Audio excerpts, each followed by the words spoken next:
Welcome to Our Business Shenanigans, where strategy meets sarcasm and entrepreneurship gets real. Hosted by Jen and Nicole, best friends and cleaning business owners turned accidental mentors. This podcast dives into the wild ride of running a business, the wins, the failures, and the moments that make you question everything. Here, we get real about leadership, growth, burnout, boundaries, and all of the behind-the-scenes stuff no one talks about, with a healthy dose of sarcasm and storytelling, of course. If you're here for raw conversations, practical insights, and a healthy dose of business mischief, then you're in the right place. No fluff, no filters, just the truth, the laughs, and the lessons. This is Our Business Shenanigans. Hello, and welcome back to Our Business Shenanigans, where strategy meets sarcasm and entrepreneurship gets real. I'm Jen. And I'm Nicole. Today's episode is for anyone who wants a business that runs without them, but hasn't put in the time to build it just yet. We're talking about why the rewards come after the work, not instead of it, and what it actually takes to build a self-sustaining business. So teach me, because I'm not there yet either. I'm still a work in progress. Right. I would like to preface this by this whole episode, what we're talking about, we haven't achieved yet. And I feel like that's why we are really have the authority to talk about it, because we put in a ton of hours. We put in a ton of work. We have been killing it at this business for years and years and years, over a decade now for me, close to a decade for you. And we're still not there, but we're starting to see the light at the end of the tunnel. Yes. And I think it all goes back to we had to clean for so long, and then we were able to build up other cleaners. So we are mop free, so we don't clean anymore. But now the office, we're learning how to navigate that and delegate it out, right? Just like with the cleaning. Which is way harder. Yeah. Because we didn't do this before. Yeah, we're trusting people to run our business in our absence, essentially. But let's dive into houses. It was easy to teach people how to clean houses. I didn't mean to interrupt you again. I'm sorry. It was easy to teach people how to clean houses. I've never run an office before. I'm learning as I go. Let's dive into what everyone gets wrong about freedom. Okay. Well, people think freedom means that you're just sitting on a beach, sipping your Mai Tais while your team just crushes it and the money rolls in. But here's the thing. If you don't build the systems for them, it's not going to run without you. You can't automate chaos. You have to build the first thing and then step back, not the other way around. Correct. And if you're still duct taping systems together, I'm sorry, my friend, you are the system. And if you are the system, guess what? There is no system, because when you step out that door, nobody knows what to do. You mean that I can't run and go on a vacation and just turn my phone off? My business will still thrive and grow in my absence? No. Who's going to run payroll? Who's going to handle all of the clients that call in? Who's going to handle the technicians that call in? What happens when somebody calls out? You can't just wing it and expect everybody to know what's going on. So let's lay out what the foundation really means. Before you can even think about stepping back, here's what has to be in place. A reliable team, not just warm bodies. You can't just put people with a pulse out into the office or the field and expect everything to go smoothly. Dang it. Documented SOPs that they can follow. There's nothing worse than repeating yourself 100 times, especially in 1 year. How many times have you repeated yourself when you could have made it an SOP for them to reference where you just answered it once? Accountability systems that don't rely on micromanagement. Get from behind your teammates' shoulders. Stop hounding them and just give them a clear system that holds them accountable. And you need clear client boundaries so that you're not in reactive mode 24/7. Yeah. So 2 things I want to say on that. So the documented SOPs, I am terrible about that. I'm trying to get better, because part of me still falls under that mindset of when somebody asks me a question, it's just easier to go show them and walk them through it really quickly, as opposed to having an SOP, where at the end of the day, it's really not, because now I'm showing them how to do it 5 or 6 different times until it clicks, versus them just being able to pull up an SOP and go, oh, here's how I do it step by step. Yeah. And you can make too many SOPs. There is such a thing. Like I tell my office manager all the time, she's like, should we make a playbook for this? And I'm like, do I really need a playbook on how to change the toilet paper roll? You see what I'm saying? I'm not trying to cloud it. Like, there has to be some middle ground of they meet the position has qualifications, and if they meet those qualifications, here's the SOP for the actual position. But I shouldn't have to make SOPs on how to be personable on the phone.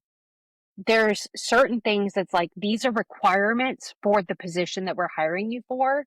And when you meet those, now here's the tools to thrive in your job. I'm not going to. And I think I was gonna say, I think we could do a whole episode on SOPs too, because I love one of the coaches that we work with a lot. Her name is Libby. She talks about micro SOPs because sometimes there's just, yes, somebody needs to know how to do that process, but it doesn't need to be 7 pages long.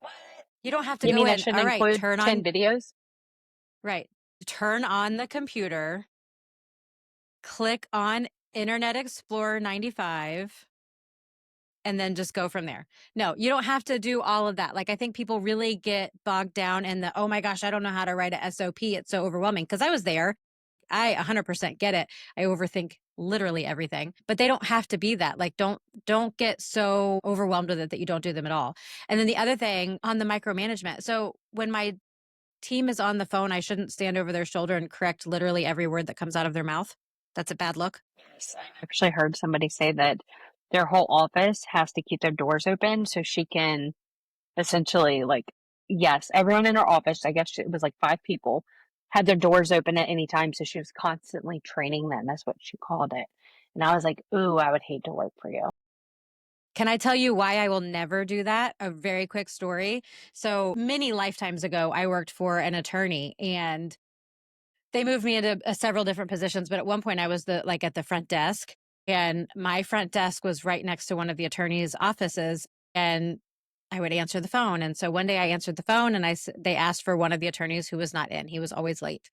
And I said, "Oh, I'm sorry, he's not in yet. Can I take a message?" And took a message and hung up. And then literally the other attorney walked out of his office, and my reception area had, for those who can see my hands, had like the almost like a shelf in front of it. And he came and he put his hands on the shelf and he looked at me and he said, "So what could we have done differently with that phone call?"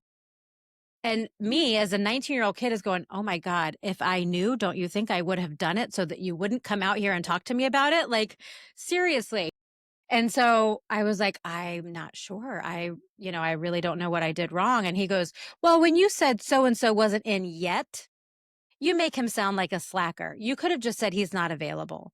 Instead of saying he's late, he's not here yet, like we're waiting on him. You could have just said, 'Oh, I'm sorry, Mr. So and so is not available right now. Can I take a message?'" And I was like, "Oh my God, is this how my life is going to be here?" And literally, I think 2 months later, I came home from work broken out in hives because I was so stressed out there that my husband said, even though we lived in a single wide 1.5 bedroom, not 1.5 bathroom, 1.5 bedroom trailers in the middle of nowhere, he's like, "We will figure it out. Just please quit that job and we'll figure something else out," because it was miserable. So please don't micromanage your people. I fall short there sometimes, more so like auditing. But then I'll say this is something I struggle with personally is it helps me identify. I internalize everything. So when things are slipping through or maybe something was worded poorly or what have you, I internalize it as where did my training go wrong? What am I missing? What do I need to implement? What do I need to teach? I don't sit there and necessarily get mad at the person until it's like the 6th time and we're having the same conversation. Then it's like might be the wrong butt in the wrong seat, right? But that's a different subject. But also, I think the difference that you just said is it's a coaching session. He just came out straight. Like, I had never been, I was 19. I had never been trained on phones before. I had no idea what I was doing. I thought what I was doing was fine. And so just to come out like right out the gate, how could we have done that differently? I don't know. You guys have not given me like proper phone etiquette. I'm like fresh out of high school. Anyway, so back on track because we tend to squirrel a lot. If your whole business depends on you showing up every day to put out fires, then you don't own a business, you own a job. And we want to get you to the point where you own a business. And guess what? That's not freedom. Yep. So, how do you shift from operator to builder? So, to build a self sustaining business, you have to stop operating like an employee. You need to protect your CEO time. God, I feel like I'm talking to myself. Zoom out, assess, and build. You need to document everything and then train like it matters. Building takes longer than doing, but only one of those gives you freedom later. Now, document everything, even the stuff that you think only you can do.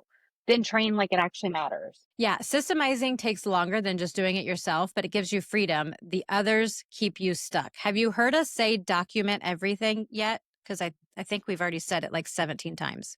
There's a theme to this one. So it's funny. My office manager has been out this week. She had vacation. I told her she can never take time off during the week again. Yeah, how dare she? How dare she have a life?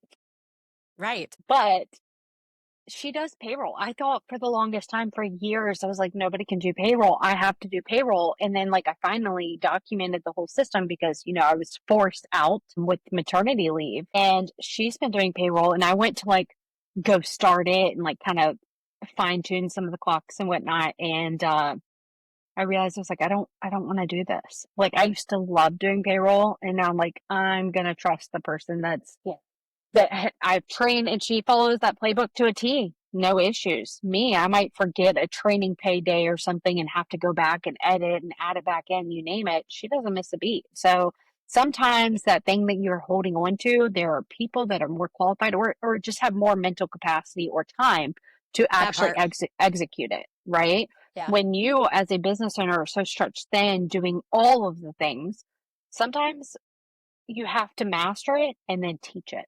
So I'm a firm believer that to systemize things, you kind of have to master it. We mastered cleaning, then we taught it, right? Now, that doesn't mean don't hire people better than you. Absolutely. I want a salesperson that's better at sales than me, right? You name it. But you have to know what you're teaching to some extent, especially when you're a smaller business, because what ends up happening is you end up held hostage. So if I know nothing about sales, what's going to happen when I have a sales rep that calls out every week, that has a Quits horrible unexpectedly. attitude, that's nasty to my teammates, you name it, and then I'm held hostage because I don't know sales. But if I have just like the basics to get me by, I'm not held hostage because I can let you go and bring somebody else in. Right.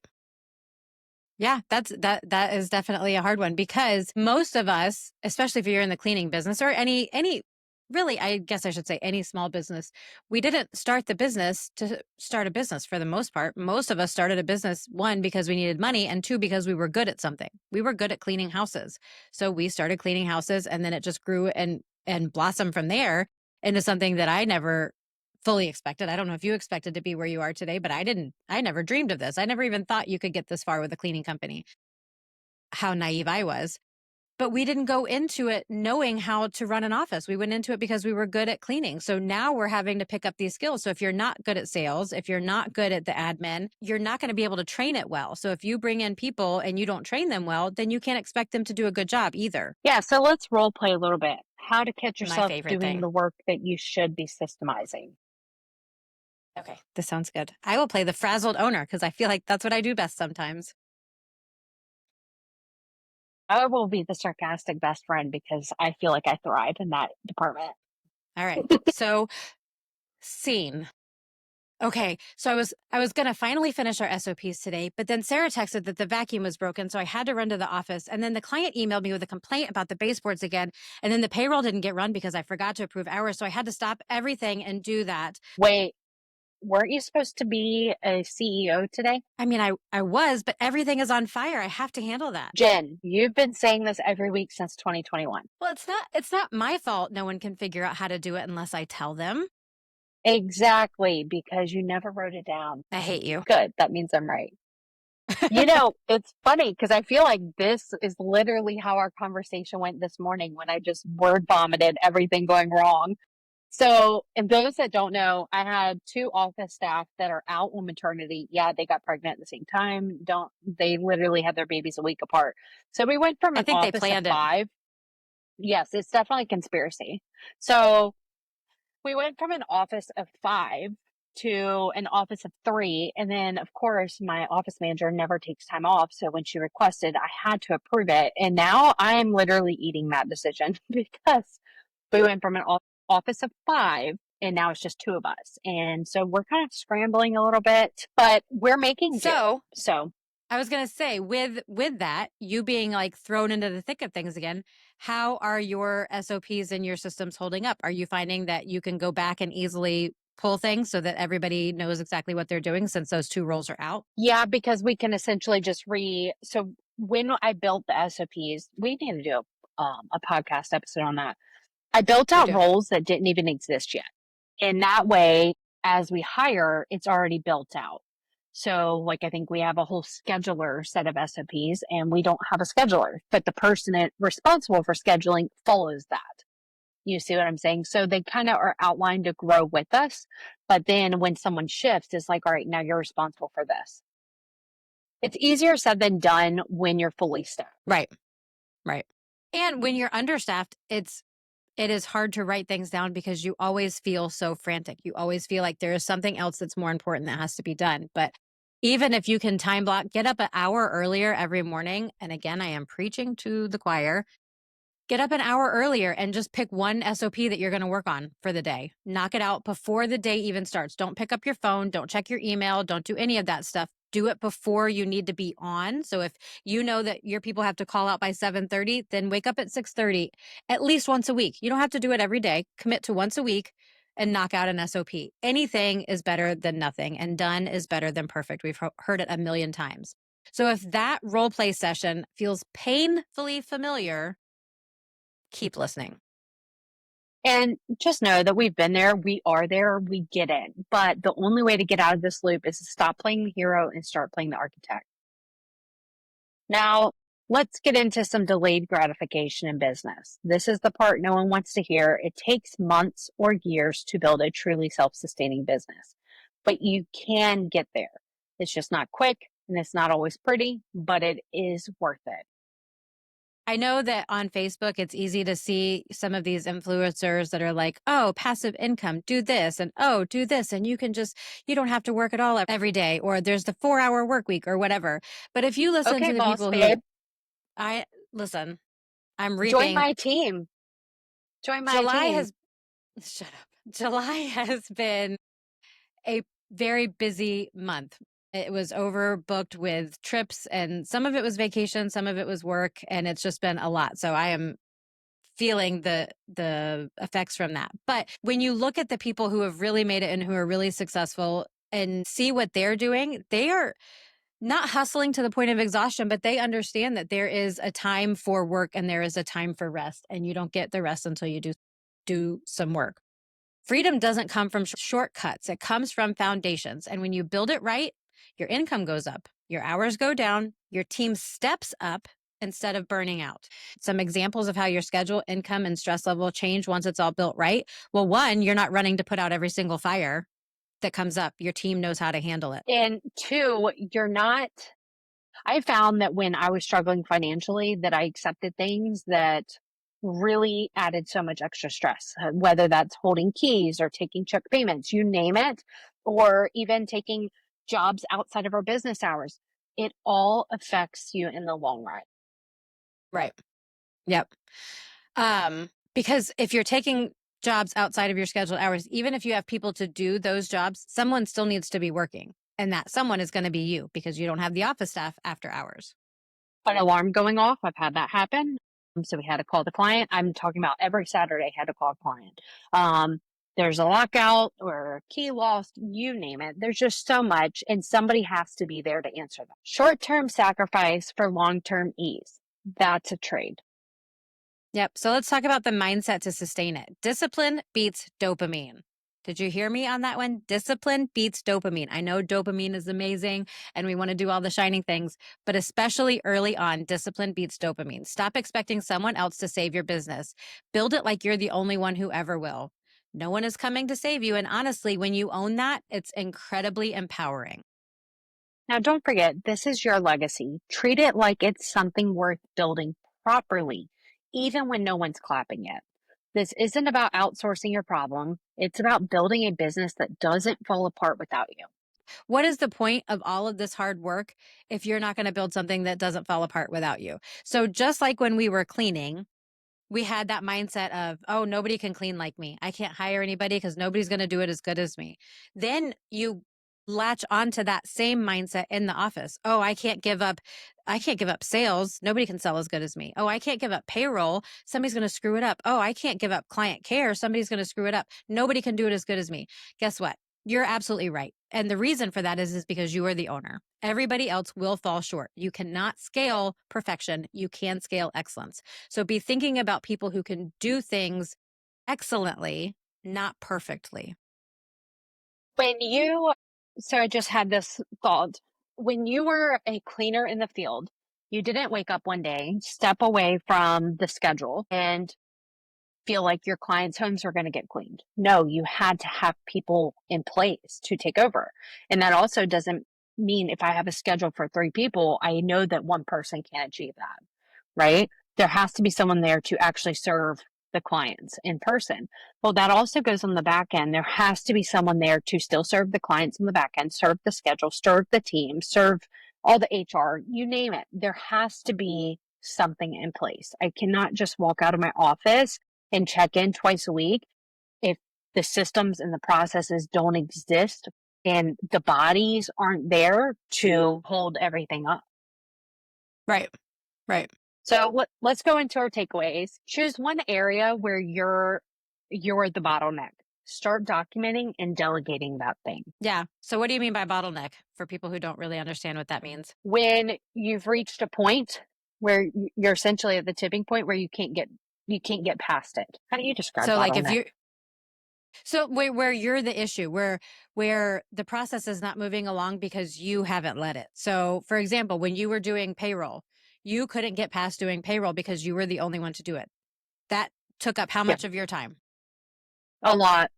Well, Right. especially before Made Central days, but yeah, sponsor us, Made Central. Yes. So you were the bottleneck. You would spend almost an entire day of your time because you couldn't pass that off to anybody else because nobody else could understand how to do it. Right. So you were that bottleneck. You were the one keeping you guys from moving farther and blocking your growth. it reminds me of you ever seen the little Japanese soda drinks? That's got the ball. Yes. And you have to push the ball down. Yeah. That's a perfect kind of what I analogy because picture.